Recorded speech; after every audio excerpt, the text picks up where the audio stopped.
Over the last several weeks, I've been slowly putting together the new video editing desk build that you can see behind me, and that includes the new M1 Ultra Mac Studio. So in this video, we'll be talking about the overall desk build that I did, the monitor, the speakers, the desk itself, the floating shelf, and the textured design wall in the background with that cool tube light. And if you want any of the products that I mentioned in this video, I'll make sure I leave some links in the description so that you can find the exact product that I use. They'll most likely be Amazon links. So let's jump in and talk about this new video editing desk build.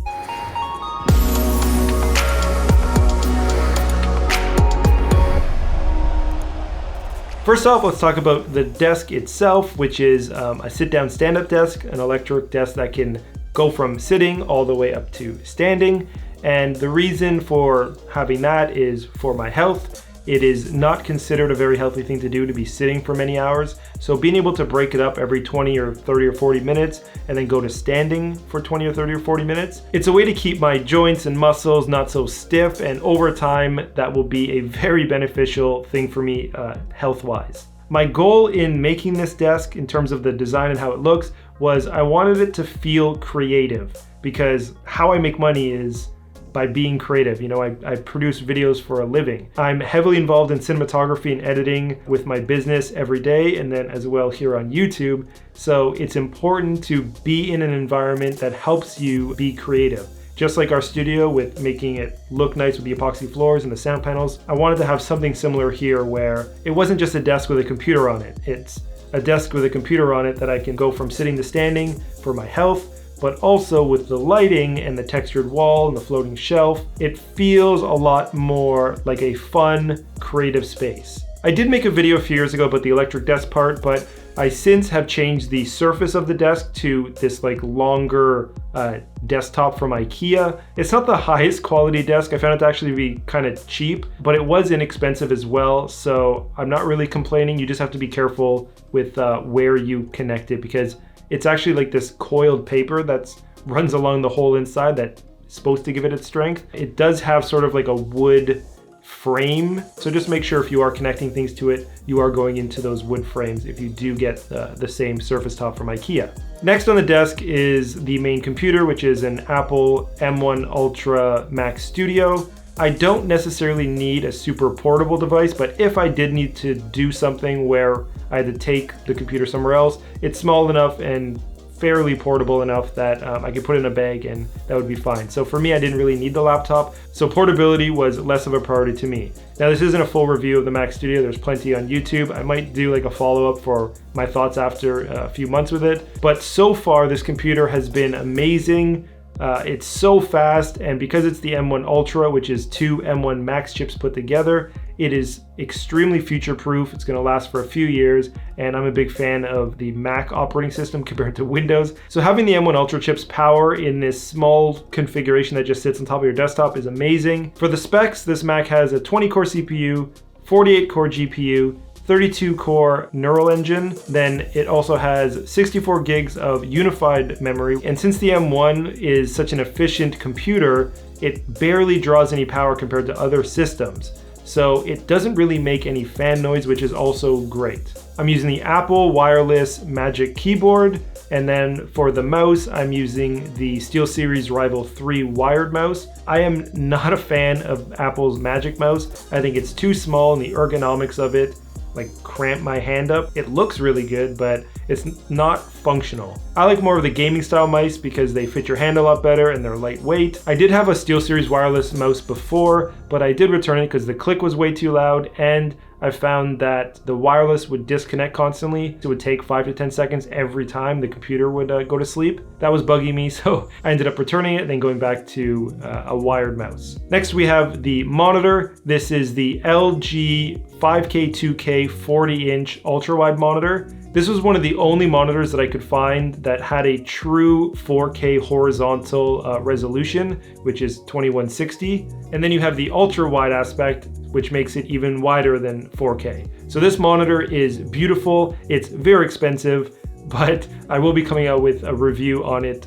shortly. It has 10-bit color and accepts Thunderbolt 4. So I don't need to use a DisplayPort or HDMI. I can literally just go out of the Mac Studio's Thunderbolt 4 port in the back and go into the Thunderbolt 4 port on the back of the monitor and that's all you need. It's an extremely expensive monitor, sitting around 2,000 US, but I was able to save about 500 bucks by buying it on Amazon Prime Day, and then there were a few other reasons which I'll explain in another video.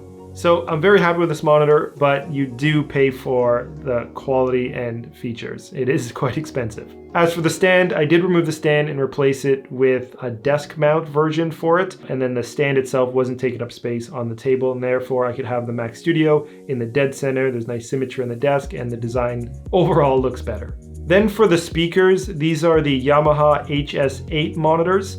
Now they're gigantic, and these are about $1,000. However, I was able to get them for about $650 used, so I jumped on the deal, and they ended up being white, which works well with the aesthetics of the desk.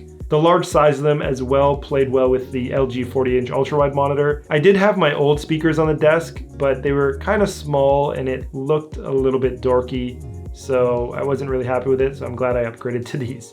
And then for the voiceover vocal mic, I'm using the Shure SM7B, which is sort of like your standard go-to mic. It sounds very good, but it's expensive. And I'm gonna put out a video in the future comparing a $50 mic on Amazon compared to this $500 mic, which actually you need to use with the Cloud Lifter, so it's more like $700, so that'll be an interesting video. But anyway, the mic and the two monitors are connected into the Focusrite 18i8, which is the sort of audio sound card for my computer. It allows me to plug in mics, the two speakers connect to them as the outputs, and then the headphones go to there as well.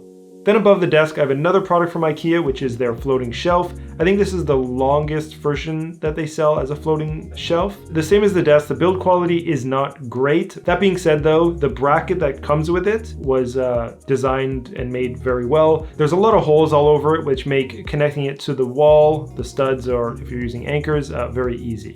So for the textured backdrop, this is another product that I found on Amazon. It's basically just 3D wall prism panels. They look really like futuristic and modern. They really add a lot of textured aesthetics to the desk, and they're super easy to work with. I made the mistake of using construction adhesive to put them on the wall, so I wouldn't recommend putting them up with construction adhesive. I ended up putting above the floating shelf more of those 3D wall panels, this time with Velcro, and it was so much easier, and I wish I did that for all of it. It's better when you can and when it makes sense to be less destructive when you're working on especially creative projects. And finally, I would say equally as important to the final look is the tube light that sits on the wall behind me. Now, this light is another Amazon product. It's not that expensive for all of the features it has, and honestly, I was kind of blown away.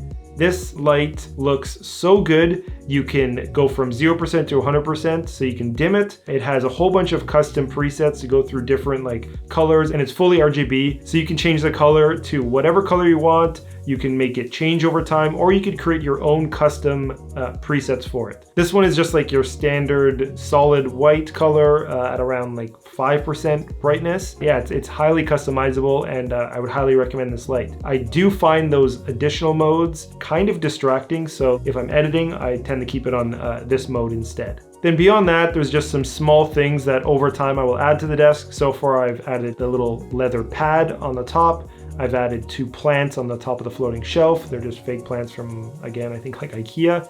And that's again, just part of the aesthetics of the decor that helps bring everything together. So yeah, I'm very happy with the desk. And again, I'll leave the links in the description for any of the products that I mentioned in case you do want to get something set up for yourself. Thanks so much for watching this video. We have over 150 other filmmaking tutorials on the channel, so there's a lot of content that you can learn from. So hit the thumbs up if you like this video, subscribe for more videos from us in the future, and we will see you next time.